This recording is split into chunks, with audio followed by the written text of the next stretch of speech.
Welcome back to Welcome back to Midwifery Wisdom Reacts.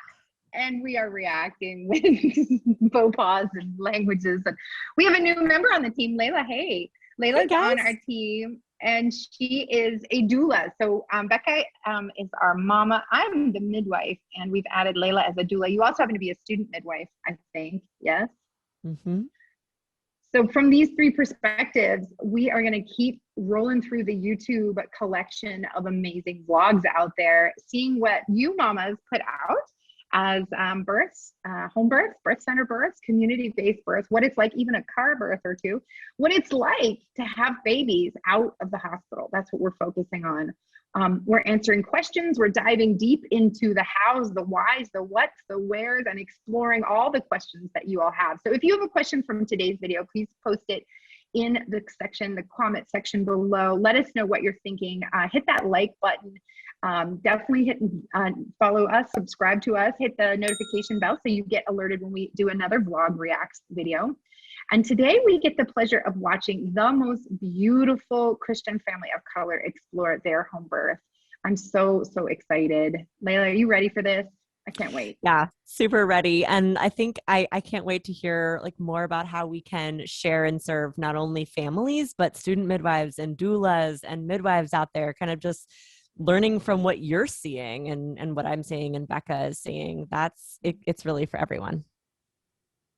Totally. Yeah, Bekah's been asking some great questions and answering some too. Like, Bekah, we'd love to get your mama perspective. And you, is it okay that we out you that you're a pregnant mama? I'm expecting another little boy added to our family coming in August. Ooh, so exciting. I've got a big perspective right now. Yeah, you do. Yeah, you do. Well, maybe we're an emotional one questions. too. Yeah, an emotional one too. Yeah. Well, we're going to ask and answer questions together today and all days when we do vlogs. So check us out and let us know what you think.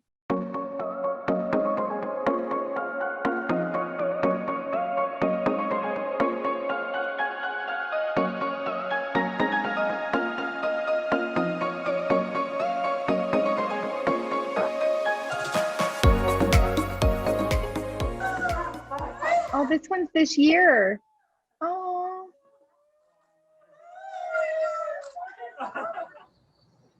I love babies.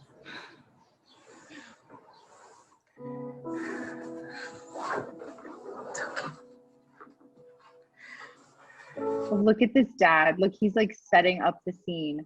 Moving Don't a you whole love mattress. Home birth dads? I know, right? I love home birth dads like this. That mattress protector. Yep. Oh, he's got the routine. You know, I love this when families set up like their whole birth suite. Isn't it beautiful? I hope you filled the bottom first and then the sides. Right. It's like things you learn after you've been doing it a while.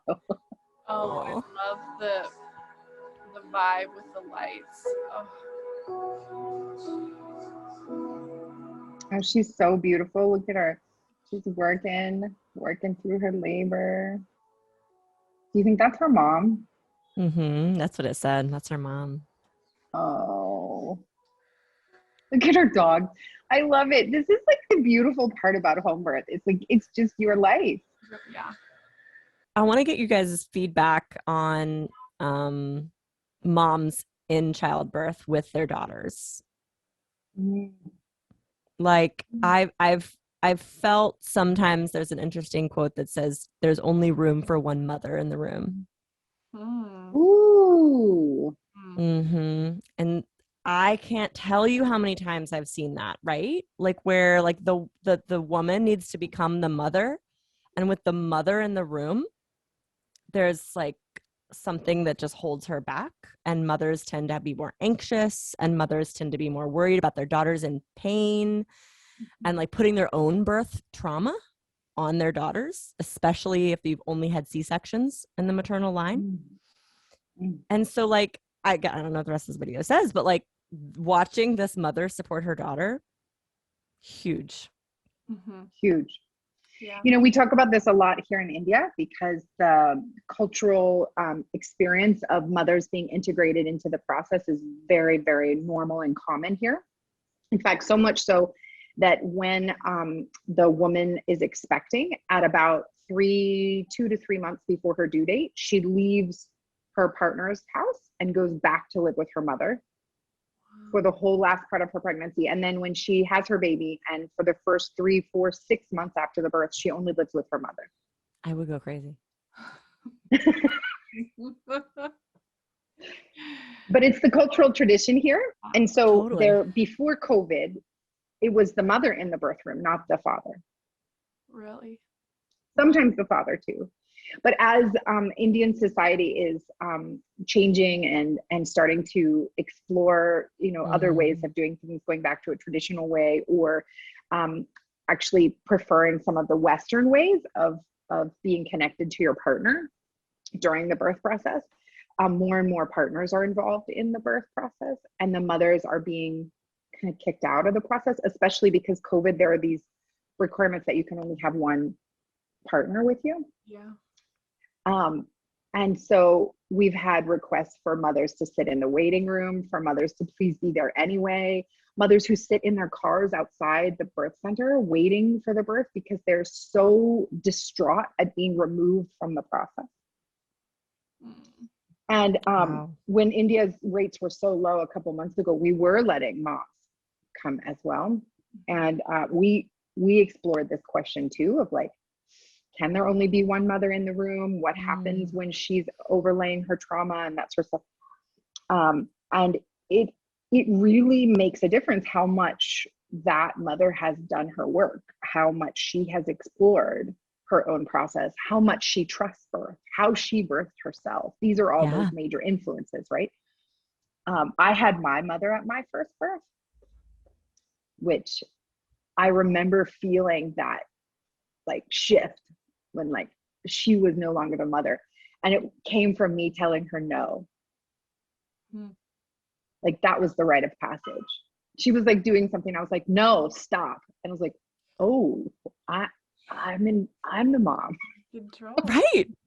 Yeah. So it also goes back to that like relationship. Like if you don't have a relationship where you can rise into your own sovereignty and agency, then it does stay this overlay, like you never can raise into your power of birthing.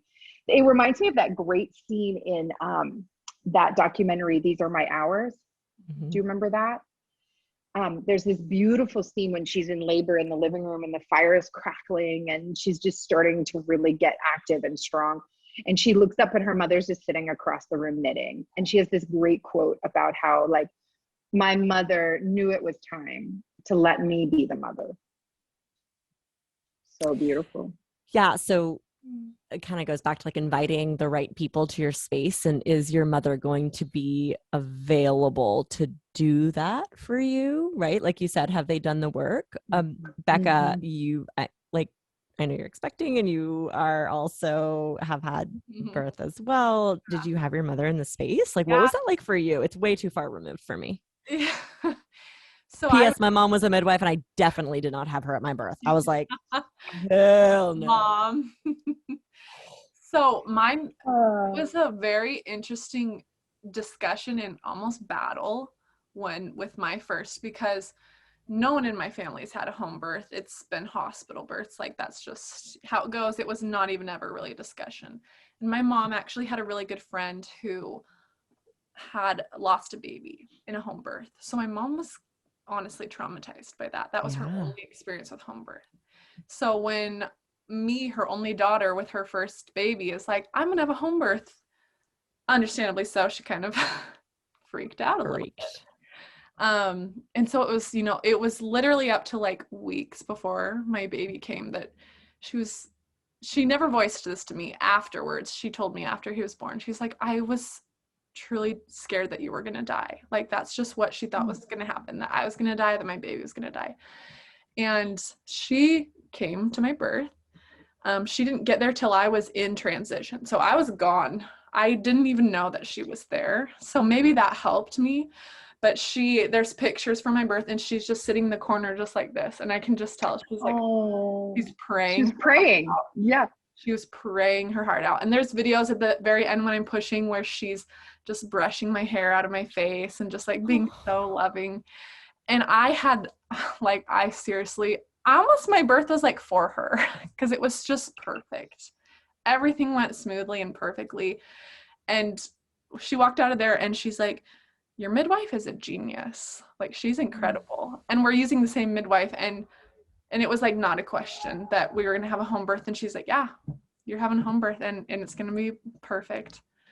So it was an interesting dynamic. It's really healing for her. Yeah, I think so. Yeah. And for me. Feel that for her. Yeah. And for you, any residual trauma when you have that reset.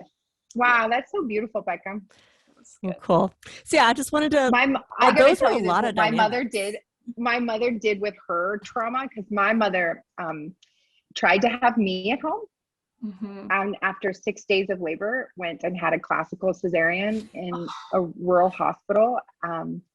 So my mother had a lot of trauma. So she was at my home birth, having this projection. And then she had a son who did die from cesarean, which is like a whole nother story. But so my parents have a lot of birth trauma. But at my labor, trying to be so supportive and like channeling this, like, it will work this time kind of energy.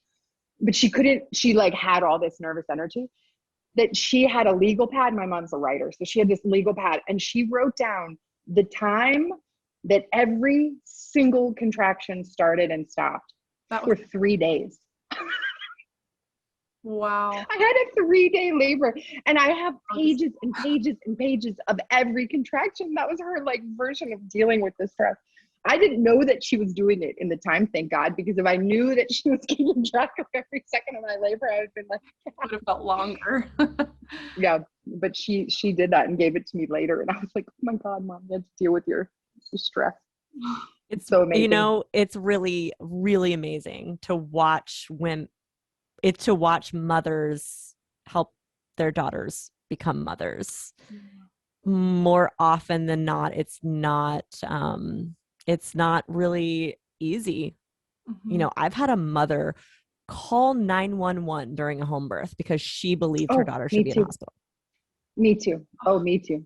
I've had to kick a mother out of my birth center because she was getting so hysterical. I was like, you cannot be here any longer. Yeah. Your daughter I've had a wants mother to stay. pass your out opinion, with like 50 milliliters of blood, like nothing. Like there was like no blood and she was like passing out, you know? So oh my God. How can we coach families to know, right, who's the right person in their space and whether or not their mother is the right person in their space?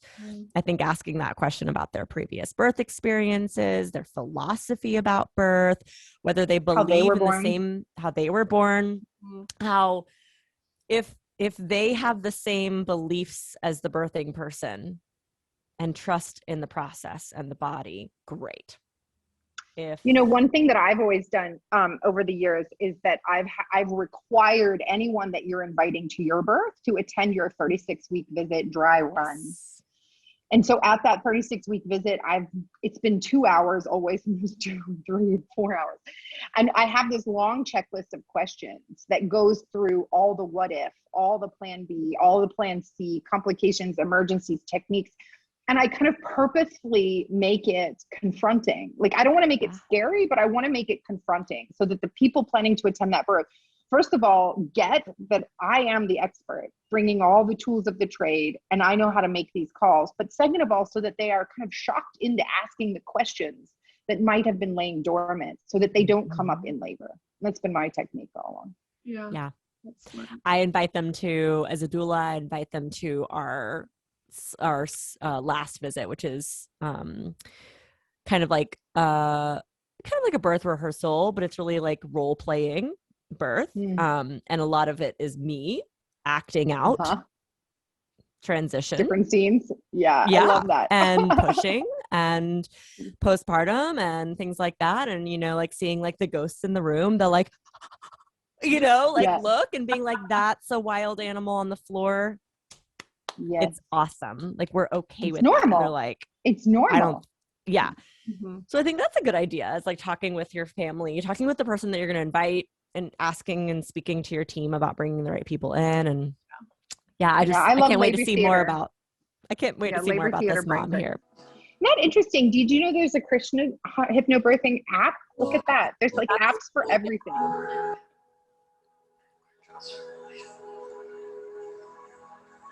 What a gorgeous house. What a gorgeous scene.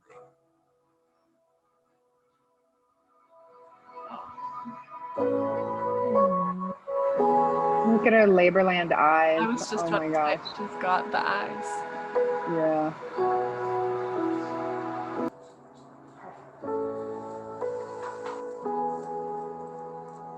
I think it's interesting that they brought a bed out. So I wonder if it's because like the birth pool wouldn't fit in their room. And so therefore the midwife was like, I want you close to like get out of the pool and be on a bed. Right? You know, Leila, I actually require this. If there is no place for them to get out of the tub onto, then they have to do this. And I've had people do this with mattresses or with blow-up mattresses or even just with some padding on the floor. But if you have a shoulder dystocia in the tub or something, we have to have some place to get to. Yeah. That's really Which is one reason why I really hate built-in tubs. Ah.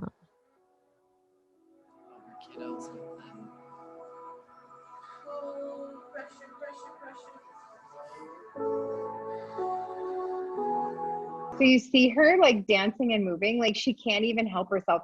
And I love this. This is such a perfect example of the senior midwife on the left versus the new midwife on the right, or the student or the assistant. It's so fun to watch that. And at the same time, I have like so much advice for those new students. Like, one of the subtle and less talked about skills of midwifery is learning how to manage your own energy and learning how to manage your own body so that you don't distract from the process. Now, the cool thing is that this mom is like in her hypnobirthing space, her eyes are closed, she's connected to her partner, she's floating in the water, she's fully connected to her scene and isn't even really affected by this midwife. So it's not really a criticism at all. But it's just an observation for new students, for new new midwives, for doulas who are attending the space. One of the things that the laboring person needs from you is to anchor the space. And when I say anchor, I mean that you are so still and calm and grounded that they can be blown in the storms of the labor, but never feel like they're lost because they're tied to this strong, grounded anchor in the space. And we do that through sometimes words, but more than anything, we do that by our own body language, our own grounded, energetic feeling of the space. And one way to sort of learn that as a student midwife or as a new midwife is to watch your senior midwives. And what they do when birth gets close, they get slower. They get stiller. They find a place, usually within the birthing person's line of sight, and they anchor the space in such a way that if she looked up or if she needed anything, she would find that rock of stability in her senior midwife. So I always recommend that students like find a place and just hold that space. The other thing that is like a reason behind this suggestion is that humans really only had one historical predator before we were an industrialized, mobile, global society, right? We had one predator, right? And it was basically big cats. And I know this seems crazy, but still, cougars still get people today running on the trails in California. Like, it's really a thing. So historically encoded in our DNA, in our cells, is fear of things from above. Like, I was just going to say that, like squat, get down, get at her eye level, like looking above and looking over her. Bad juju. Cellularly, energetically, it turns on the fight or flight mechanism in the birthing person. And we all know that oxytocin, the hormone of contractions and love and bonding and connection, is absolutely negated by the presence of adrenaline. Adrenaline neutralizes oxytocin. So we actually cannot labor effectively if we are afraid. And we could explore this in many different ways, but one way that we subtly can influence that as providers is by standing above birthing people, standing above the mother. And this is one of the quintessential problems with the hospital birthing scenario is that we have a birthing person laying in a bed with a bunch of experts standing over her. And it's like the recipe for how not to labor normally. And of course, we see that in the hospital. So I always tell home birth midwives, students who are just beginning on their pathway, like, sit down, find a corner, sit down, get lower than her. In fact, many prenatals I do on the floor with the mom sitting above me, specifically to de-accentuate or neutralize that paradigm of me being the expert over her, as well as not turn on that you know, autonomic hindbrain protection mechanism of I'm in thread. So anyway, I just saw that movement of that student. It's really subtle, and it's not affecting this birthing person in any way that I can see, but it could, especially for first-time moms. So that's I completely agree. I think that's something that I always teach and talk to partners and the mothers and the people in the room too, right? Like when she is feeling that, she is going to mirror whatever you're doing. Right? So if you're talking in a high pitched voice and you're hyperventilating and you're pacing back and forth and you're tense and you're clenched and you're at fists, she is going to see that panic and she is going to clench and she's going to be hyperventilating. She's going to talk. So like that you get low, you get soft, you slowly breathe, right? Like get down with her. The other thing too is like it kind of is this hard, and I know that it's probably a falsity, but from a student midwife, I think that there's this underlying thought that like you have to always be busy or your precepting midwife will think you're lazy bones or something, right? Like there's this like, if I'm not repacking the thing, or if I'm not throwing away the Chuck's pads, or if I'm not, you know, checking this, or if I'm not opening the chart book, or if I'm not doing this, then I'm a lazy person. Then she's gonna like talk to me later about it. When in fact, her feedback to you later is going to be like, hey, chill. Sit down. Calm down. Yeah. Right. But you're like, let me like make sure I look good for her. And I gotta be really attentive. And I gotta do. Cause if I don't, I'm not a good assistant. You know, and that's a great myth to bust. It's so true. It's so real. It feels so deeply in that birth that like, if I don't do, I'm not good enough.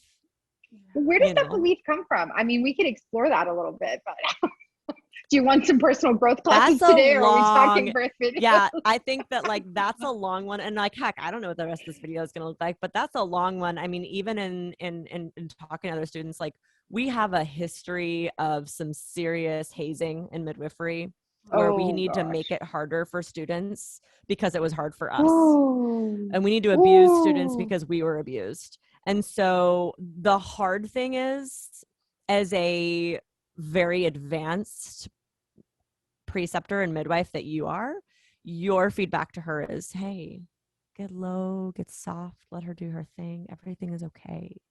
But there are some midwives out there who will go, if I don't see you cleaning up and repacking the bag and checking this and charting her contractions and checking the temperature in the pool, you're not getting this birth as your sign off. Oh, that just breaks my heart. That breaks my heart. Yeah. Why is that the paradigm? Why has that been the paradigm? Yeah.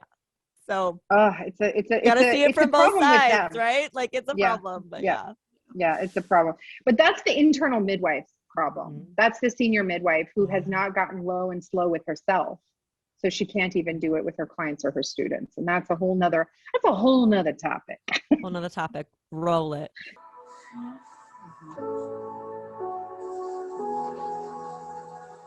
I just love watching birth partners during births. It's like so special. It's coming.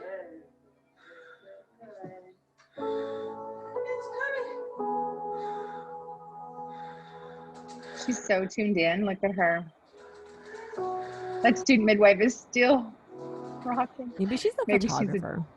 Maybe she's the photographer. Maybe she's the doula. Who knows? I think the doula is the fan, and the other one is a photographer. Is the kid reading the affirmation? I'm emotional for this. Oh my God. It may be uncomfortable, but it doesn't hurt.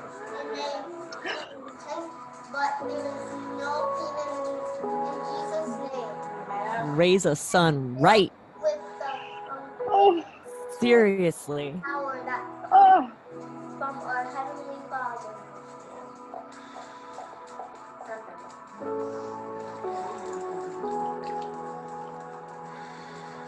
can I just say how much I love birth videos that show the midwife doing her job? Yeah. There's Not so like many this. times when they like eliminate the midwife from the show, and I'm like, but that's how you had the home birth, is that your baby was safe and normal and checked. The best way to breathe is just how your body wants to breathe.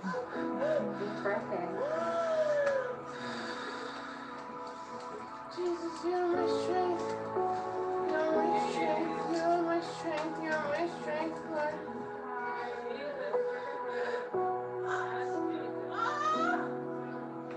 So beautiful.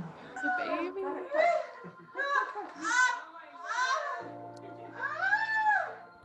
Cord. Oh, they have a cord. Yeah, and that. Little terminal mech. What a nice, great tone on that baby. Oh.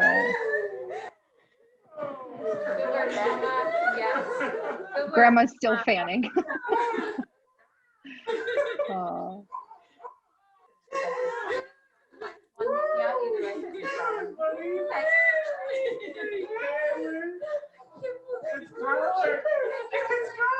Oh, that dad.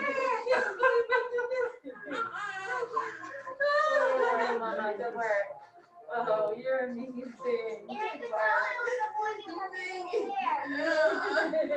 Do you know if it's Oh. Oh, they haven't looked to see if it's a boy or a girl yet. Uh-uh. I think the dad just said it's a boy. It's a boy. Oh, now we're looking. Oh, look how cute.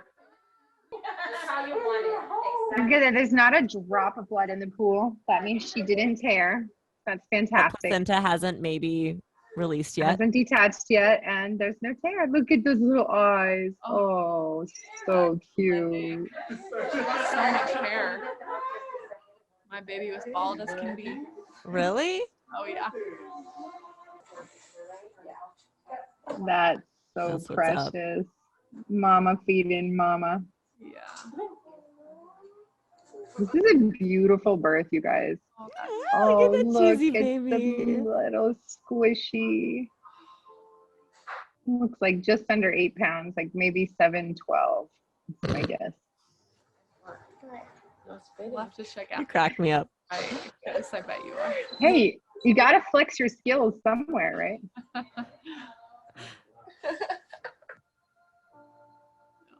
Oh, look at that happy family.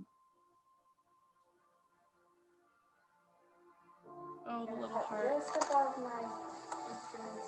Okay, I have a question about that. So it says they left the placenta attached for 2 hours. Mm-hmm. So my basic understanding was it's basically helpful until the cord goes limp or white. So was there a benefit for leaving it on so long, maybe even if the cord was already limp? Or was that It's just a spiritual benefit at that point. Yeah. Yeah, I For the think first also. hour, go ahead. No, I was just saying, I think also some families, it's just there's so much going on and they want to make a big deal out of the cutting that it's like, let's just do it like when we've done like all of our stuff. Makes sense. For the first, while it's still pulsing, anywhere from 5 to 50 minutes, with the average time being 15 minutes, there's definitely blood and oxygen and vitamin D and iron stores and all kinds of beneficial, valuable nutrients and support for the baby while it's still pulsing. After the cord stops pulsing and it goes white and limp, and then the placenta delivers shortly after, there's a tiny bit of leukocytes and other, immuno boosting qualities, mostly white blood cells that come across. But that's in a minute quantity for upwards of the first hour after the cord stops pulsing. And then after that, the benefit is entirely spiritual. And some families feel very aligned with that. And some families are like, ew, get rid of it. So it's like whichever they're going with, we'll support. Yeah. Okay. I had a midwife, well, every birth that I've attended with her, she when it's like, you know, is the placenta ready to detach and be born yet? She always just feels for the cord. And if it's still pulsating, she's like, we're totally not ready for a placenta to come out. Yeah. Right. Like, and so it's kind of like, as far as regulating bleeding and when to kind of maybe do any type of up and down, like cord tugging and things like that. She just literally, unless if it's pulsating at all, she doesn't even talk about, are you crampy? Do you want to push? Do you know what I mean? Where some midwives and OBs, of course, like really kind of don't care. They're going to kind of start the active delivery of the placenta even before that happens. Yeah. I thought that was an interesting. It would take experience. It takes experience to be able to do that weight, because of course you have to know what are obvious and clear signs of separation in order to wait for them. So if you were never taught what signs of separation are, then you don't know what to look for. Then you are paranoid that you are missing the fact the placenta is released and there's bleeding in the uterus and the clots are growing and it's an occult bleed, or like, you know, that's where the OBs come from, is they're terrified of missing that occult hemorrhage. Yeah. But if you know what you're looking for, then it can be a very, very simple process. And I'm sure we'll cover placental issues at some point in the future, but it's definitely a fascinating topic. Yeah, but if the placenta hasn't released yet, what are you going to do but mess something up? You know, absolutely. Yeah, exactly. Yeah. Mm-hmm. Chewy.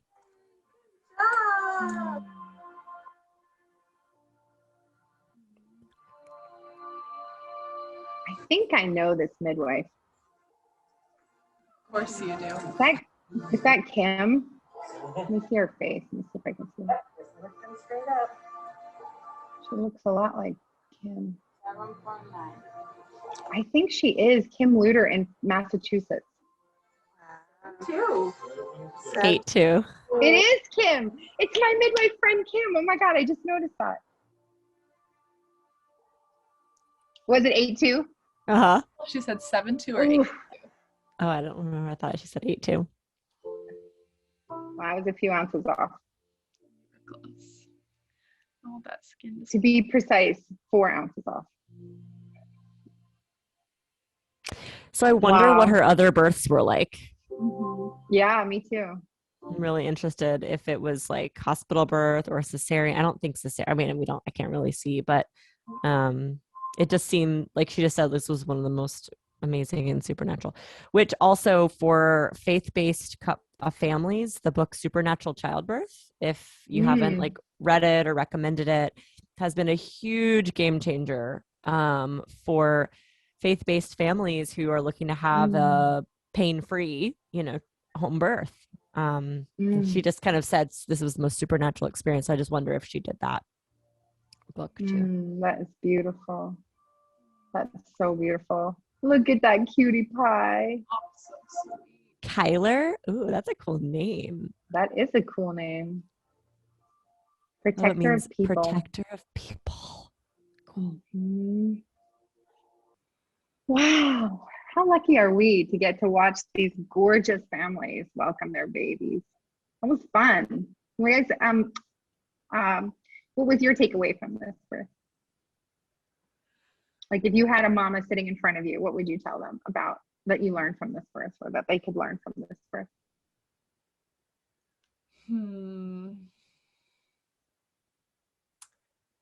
I mean, the main thing that I noticed as like a mom preparing for a home birth, because that's how I go into any home birth podcasts or videos I've watched lately, is like, what do I want to take and adapt into my own birth?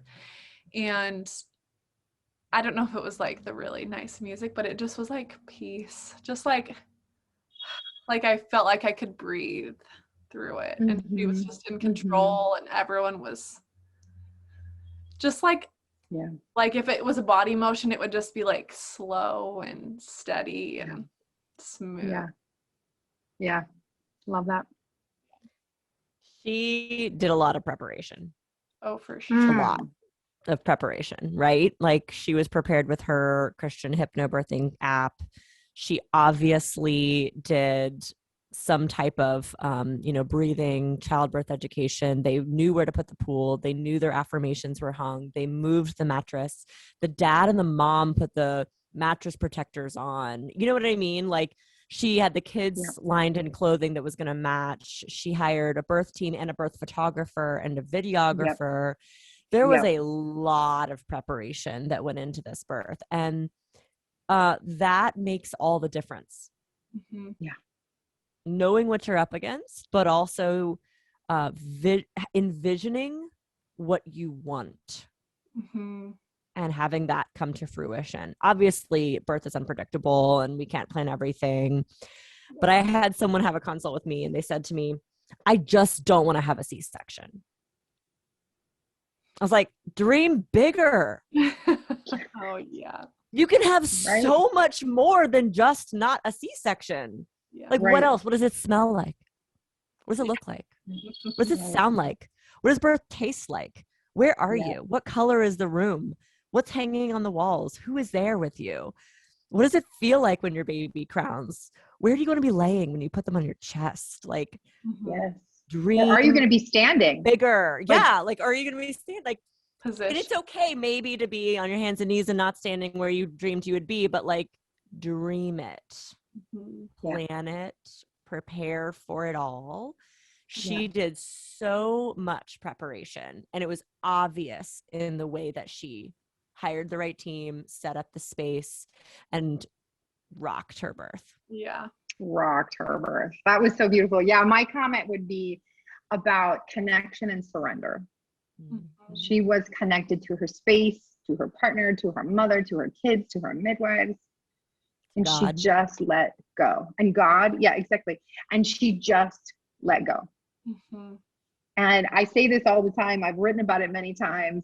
But if you boil labor and birth down to the lowest common denominator, it is simply to open and let go.